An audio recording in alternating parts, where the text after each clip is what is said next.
ஆண்டவராகிய இயேசு கிறிஸ்துவின் நாமத்தினாலே உங்களை ஆசீர்வதிக்கிறோம்.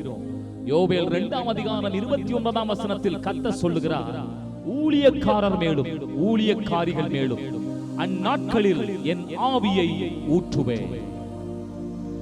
ஆவியற்ற உடல், அதாவது உயிரற்ற உடல் செத்தது. அதே போலத்தான் பரிசுத்த ஆவி இல்லாத ஊழியர்களும் ஊழியங்களும் செத்த அனுபவங்களை கொண்டது.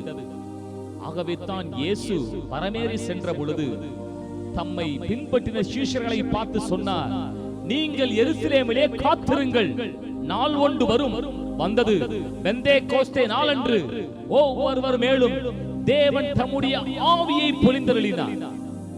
அதுவரைக்கும் பயந்தவர்களாக அறையை பூட்டிக் கொண்டிருந்தவர்கள் அந்த நாள் முதற்கொண்டு தேவனுடைய ஆவியை பெற்றவுடன் வைராக்கியமாய் வல்லமையாய் எழுந்து தேவனுக்கென்று ஊழியம் செய்தார்கள்.